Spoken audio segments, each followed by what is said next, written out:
Hey, welcome back, everybody. Of course, you know me. My name is Dr. Keith McNally, and this is the Question Guy podcast. And I want to get names right as I always try to do. Carroll Dey, yes?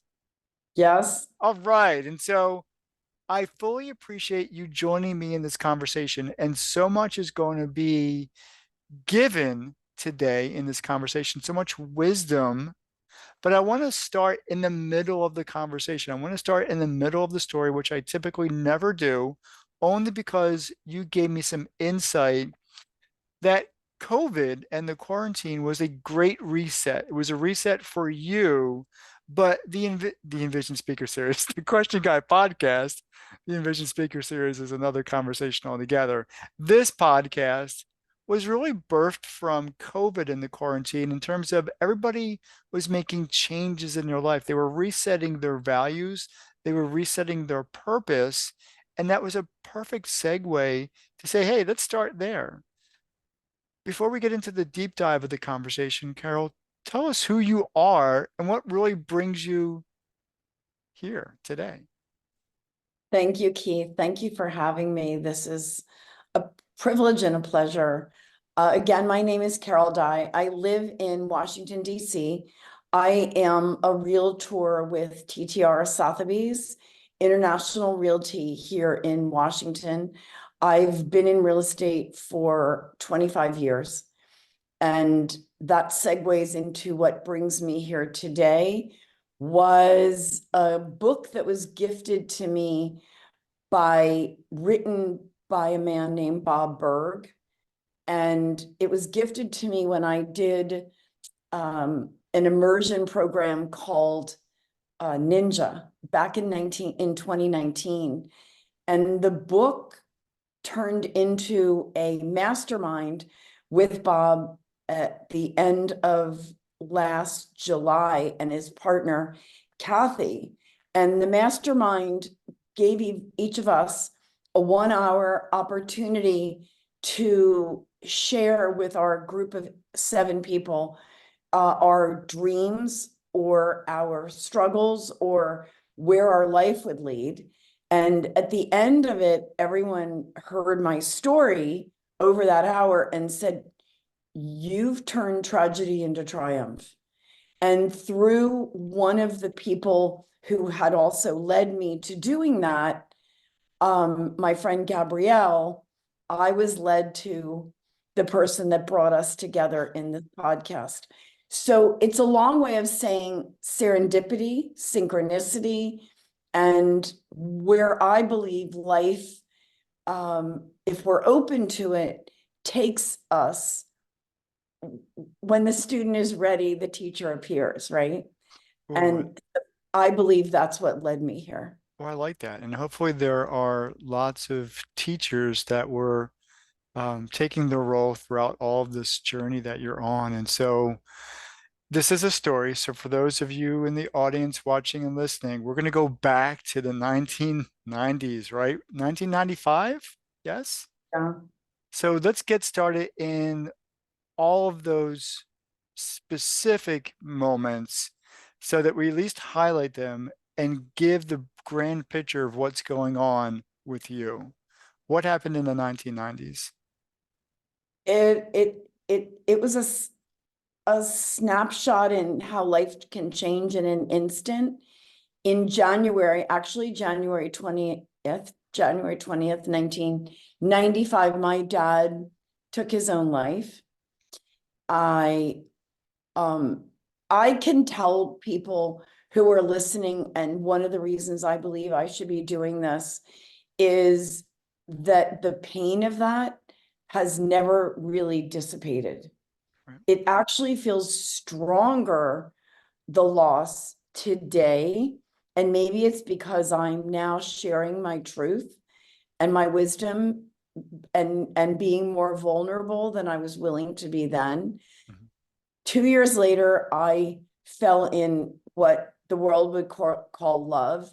I would say fell in my face and dated a person, fell in love with a person who turned out to be a con man, and he stole my entire life savings. And right after I filed for bankruptcy in 1999, in July, actually, of that year, I was out running, jogging, and a woman ran a red light and hit me. And What? Wait, stop. Wait. You have no money.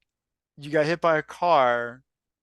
Your dad died by suicide in all of 3 to 4 years. or Four yeah, years. yeah. So what And happened? and I had just gotten my real estate license. Well, one good shining moment, but your life is falling apart, especially when you're filing bankruptcy. Did you end up in the hospital here with this For a month. for a Mhm. month? Okay. Yeah, I had a lot of broken bone, torn ligaments in my knee, no surgery. Okay. Um, about 10 years later, I could see things, how it affected my brain and my vision. But the the experience led me to training, meaning working out Mhm. in new ways Okay. and in really alternative ways. And that is what's saved my life and put me in the best shape I've ever been in now. I mean, it doesn't, you don't just heal overnight. But yeah, I was in the hospital. I was in Georgetown University Hospital for a week and then in another center trying to learn to walk again, Hmm. um, and get on with my life. So part of that healing journey, through that healing journey, you met a few people. Yes? Yes, Talk to us about them.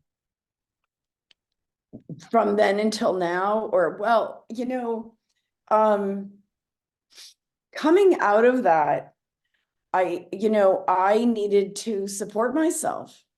Like I didn't get a huge settlement for that woman running the light. I didn't do it. Nothing happened until 2003. And after paying the attorney, I had enough to buy a used car and start again. Wow. So, you don't go through things like this and become a millionaire. And I think this is the key to our connection today is none of the joy that you find in life is through material things. It's what you just said. It's through your connections and the people that you meet. And so I met who is now still my trainer, Chris, in 2003. And he worked for a place here in DC that did very alternative body work.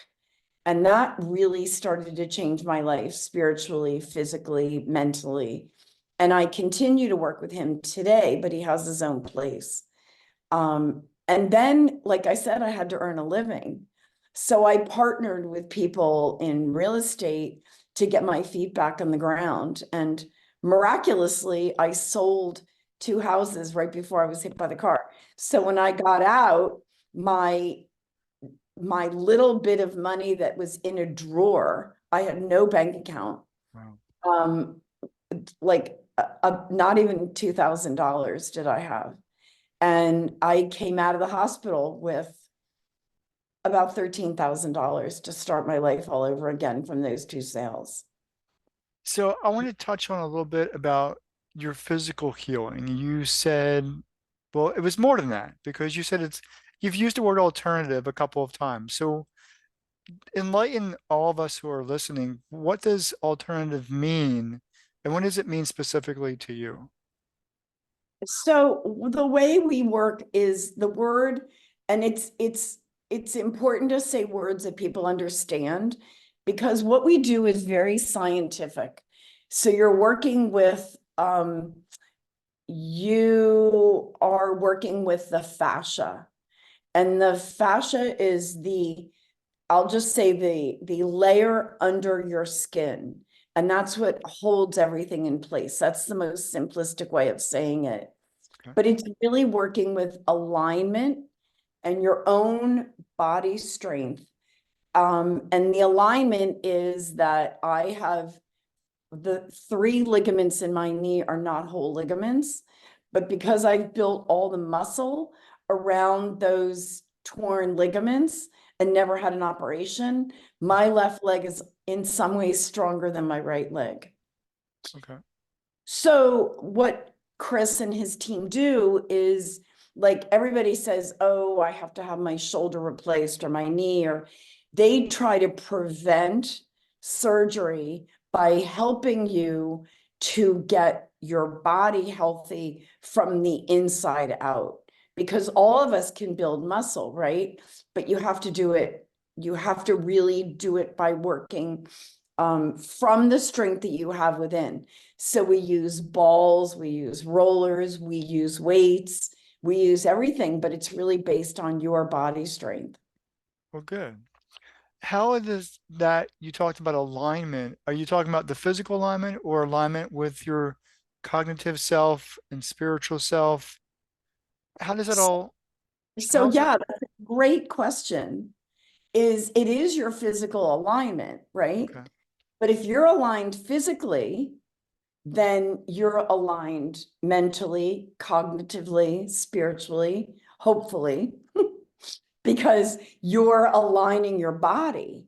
And Mhm. all of our bodies, like if you start walking behind people down the street or you watch them when you're driving, which I do because I guess I'm a little bit of a freak, but I watch what people's feet do. And like if they're not walking straight, then I know something's going on with that person's back or Mhm. shoulder. And I can tell when people are in pain. Oh, okay. So it's all of the alignment. So we're there, the team that I work with are starting to learn more neuroplasticity, the things that connect your brain to your vision, the rest of your body. With all of that transformation going on inside of you, surely there's a transformation on the outside. How are you perceiving life differently now as you're going through this healing journey than you did before, especially when you were impacted by the whole idea of your dad dying by suicide? There's a transformation here, right?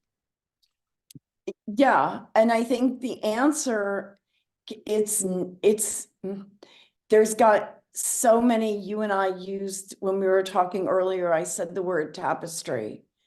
So everything that has happened to me has happened to bring me here today, right? So if none of it had happened, I wouldn't be the person I am. Like I am no longer my accident and getting hit by that car. I'm the person I am today as a result of surviving that and subsequently all the other things that I've gone through. Mhm. And so as difficult as it's been, I wouldn't have the wisdom, I wouldn't have the depth, the integrity, the compassion, everything that has brought me here today. And you also began this by talking about COVID.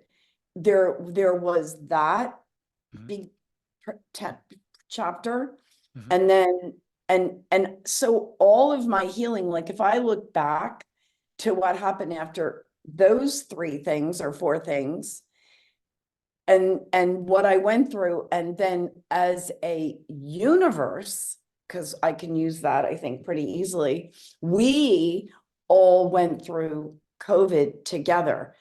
I didn't go through getting hit by that car, the suicide, and the bankruptcy with anybody else. I mean, of course, my family with Mhm. my dad's death, but all of us experienced that in a different way, as we all did with COVID, but we were all shut down.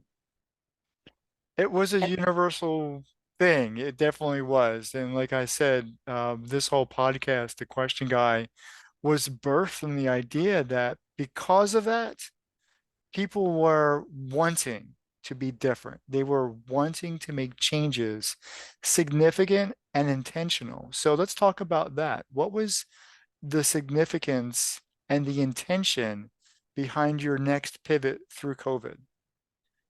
Well, so as you've been talking, I was thinking how when it began, I don't know about you, I was in total denial. I was like, this will be over in a minute. And then a minute became a week and 2 weeks. And I was just my New Jersey roots came out in me, and I was like, this is ridiculous. So about 14 days after reality struck, my trainer, Chris, and his team put together Zoom workouts for us. And I begin there because my company also did, like, everything came together, but I began and ended my day with Zoom workouts that Chris put together. And that was a physical as well as psychological. It became like my elixir Mm. to be able to get up and do that at 7 or 7:30 in the morning, and then at 4 or 5 o'clock at night, and then to go outside and walk. I mean, it was a little bit like being a hamster in a wheel. And then my real estate company, which was TTR Sotheby's, started putting together Zoom everything. Like, we had Zoom meetings, we had Zoom book clubs, it became like, I have holes in my pants that I've had to throw away from sitting here during all these Zooms. But then for us, again, as a universal energy, we learn to do what you and people like you put together, Mm. this kind of a format, a platform. So I think for all of us, when you say we reinvented ourselves, like, we as realtors saw people moving out of the city into the city, trying to find places by the water, in the mountains, in other states. People really looked at themselves in the mirror because it was the first time that we all were thrown off the hamster wheel. You Mhm. were here by yourself, and you had to say, who am I? Who am I? What do I really want to get and do in my life? And And go they ahead. had to answer that question. They can't just Yeah, ask it. They had to find an answer or at least some type of answer. that's right. And the fittest will survive, and I think that's the heartbreaking thing, is I can be really positive with you because of coming through it. So many did not. So many are still not. I have a friend who lost his son to a drug overdose right before COVID in January of 2019. And he is working on opening up a wellness center, not a center of drug abuse, but to help people with problems heal.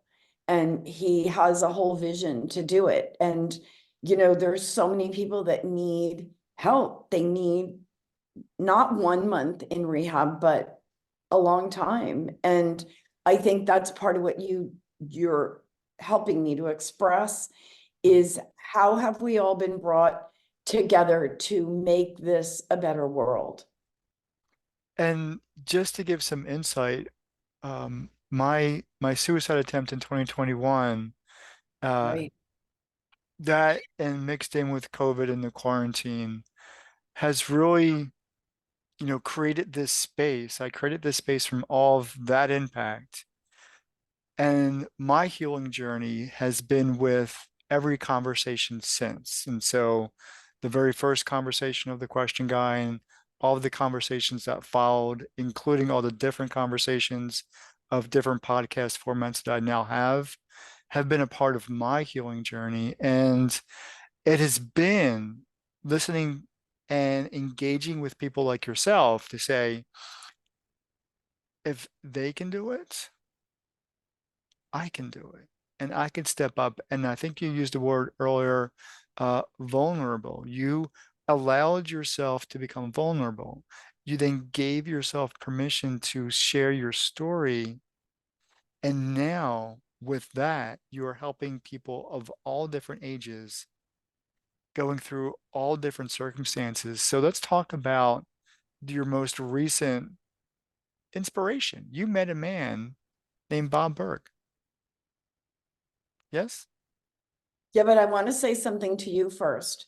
Go ahead. And that is because I don't know a lot about your suicide attempt, but what I do know is that, and obviously you maybe have talked about this or can answer it, is you realize now your purpose, right? That you Yes. have a purpose, and that if you had left us, then we wouldn't have this opportunity, and you wouldn't have the opportunity or the gift, if you will, to be doing what you're doing now. Well, I do appreciate that. Thank you. And I do. And so my actual mission is twofold: to provide help, hope, and healing to those who have been impacted by suicide, but more importantly, to help people understand that there is healing in the conversation. And so I am really excited now because you had an opportunity to share this, your story, at an event that Bob Berg was hosting. Yes? Yes. Talk to us about that. I'm tongue tied. I get excited when I hear this. Well, so I had the book, The Go-Giver, here at my home since 2019 and did not read it. And in January of last year, we had a new guy come to be our office manager, assistant, admin. And so the person who was onboarding him was talking about the book. And I bought it that day on, I love Audible, and listened to it. And in that moment, I was transformed by Bob's message, which is about your value, your receptivity, you as a person. I'm again simplifying. And so a couple of people in my office, in my company, went and did Bob's masterminds in Jupiter, Florida. And I just felt compelled and like I had to do it. So it starts on a Sunday night with dinner, and then it's 2 days from 8 in the morning till 5 in the afternoon in a conference room in the Wyndham Hotel in Florida with people you've never met before. And each of us get 1 hour to tell our story, whether we need help with our business or in life, or and it's usually only 8 people with 2 coaches, and then Bob and his partner, business partner, Kathy. And there was only 7 of us and 1 coach, and Kathy and Bob. And so each of us took our hour to talk. And I had written them ahead of time because my story is what you're helping me to share now. Mhm. But I did in the email, and then when I started to talk, I just blurted out like these decades of things that I've been through, my parents' divorce, my vision, like the accident, my dad's death. And while I'm talking, I'm sobbing, just gushing, sobbing. And, there was no vulnerability. There was total trust in that room. And I'd never been at an event like that, Wow. where I tell strangers in a room my gut-wrenching story. And everybody was crying with me. And I can still see their faces. And it was my friends in that room that said to me, "What have you been waiting for? You have to help the world. You've got to tell your story." And, it went on like that for an hour. And I think this is important to say to your audience, because someone said it in the room. They said, you came to dinner last night and you look all cute and ready for dinner and everything's put together. And now here you are, just like melting in front of us. And we as human beings, we don't come into the world showing, our gut-wrenching lives, right? We come with our stage faces, our public faces on. And I think that's really important to say, because of suicide, because of healing, is I felt like my whole life changed in that moment. Because no, I'm, not wearing a t-shirt that says I'm a survivor, but it helped me to let down maybe I'll Mm, use this word, walls, mm. and the things that have kept me strong. I will go back to vulnerability. I was vulnerable and I let myself be open and honest in that room. So that's just a little snippet. And then I came away from it and went right into action, and which led me here today. Well, don't just jump over something. What action did you take So that gets you here and it allows you to share your story with others? So the room, the people in the room said to me, you need to get on YouTube, you need to do TED Talks. They even took out a graph and started like putting names of my book that I want to write. And so I met with one of my colleagues that had done the mastermind prior to me. And when we met, I said to her, because I saw that how she had transformed after the mastermind. And we just started brainstorming. And she said to call Noemi. She said, every single person I'm talking about are new people back to post COVID, Okay. Okay. are in this, are 2023. 2022, 2023 have been transformational for me. And so this woman is a young woman with a 2-year-old and kicking butt in real estate, but as a human being, like she just makes it, how they say when you're in the flow, everything just flows. Yep. And that was the aura, the energy, the light that was coming off of her. And then Bob Berg and his partner do something extraordinary. They do like a little coffee talk twice a week where those of us that are in the Go Giver community meet. We do roundtables. So it's not one and done. I've invested in being involved with this community that are people all over the world, like you, that everyone is doing something unique and different, entrepreneurial, and we're all connecting on different levels. And that's really Bob's message is, and it goes to real estate or anything, that when you put out and you're really clear about what you want to do in life, you'll connect with those people. And so he brings us all together at least twice a week to share. Good. So I hope Good. that defines it a little bit more. It does. And so you're now on my show. Are you getting the opportunity to be on other people's shows? And you mentioned a TED stage or the TEDx stage. Have Well, you I had that haven't, opportunity? not yet. Not This yet? is he started in the last couple of months.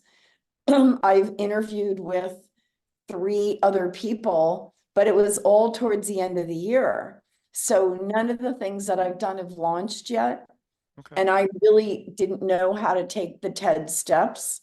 The TED steps, not the 10 steps, but the TED steps is Well, I how can to. help you there too. Thank you. Thank you. So I just feel back to our our very early conversation about the new year. I don't have a memory of coming into a year with this kind of energy. I feel, I'll be honest, I feel like there's a death and a rebirth. And maybe that goes back to COVID too, but I feel like life is really, really beginning again. Um, but I mean, that I think is also the beauty of the new year. It's why people make resolutions or do what they do, and we have to help them stick to them. Well, let's do something right here, right now, for you, for me, for those who are watching and listening. You came in here with a purpose to leave or give, I should say, give other people some nuggets of wisdom, some pure gold that says life can be really crappy sometimes, but, and I need you to fill in that but, what comes after that? That comes from you, comes from your heart, your soul, your mind, your whole being. I will say in this moment is my faith in God is what has been more powerful for me. I told you I probably would try not to cry, but it's um it's the nugget is your question. And I think the nugget is I have I through all these years that I've been on this planet have had two choices. We all have two choices. And I've always taken the one that makes the most sense, and that is get through it. There's a great book called The Obstacle is the Way. And I've had a lot of obstacles, and it's how do you transcend that obstacle? How do you get around it, under it, over it, through it? And that's really the circuitous route of my life. I've made a lot of mistakes. And I think that would be the nugget. That would be the thing to say to people is, and I mean, I have way many stories, and I is to not be embarrassed, to not feel less than. The things that I realized, and this is really coming away from Bob's mastery, is if you feel that somebody has hurt you, how do you turn that around? How do you say, and this is really from recently, this past 12, 24 months, is no, it's not them hurting me. It's me finding myself because of what that person tried to insinuate into my life. Mhm. Maybe they're in the pain and they don't know how to deal with the pain, so they take it out on other people. So that's been a really big lesson for me, is turning the hurt into into triumph, into confidence, and into loving myself, into worthiness, and the ability to do that and to help others. And that is a lot of nuggets. And it is a lot of nuggets, Carol. This the best way to end this conversation for now. I think you need to come back probably more than once because there is so much more to your story that we need to dig into. But for now, let's leave it where it is. For those of you who are watching and listening, we fully appreciate your time. Come back, please, as we continue Carol's story on another show. Until then, I'll see you next time. Take care.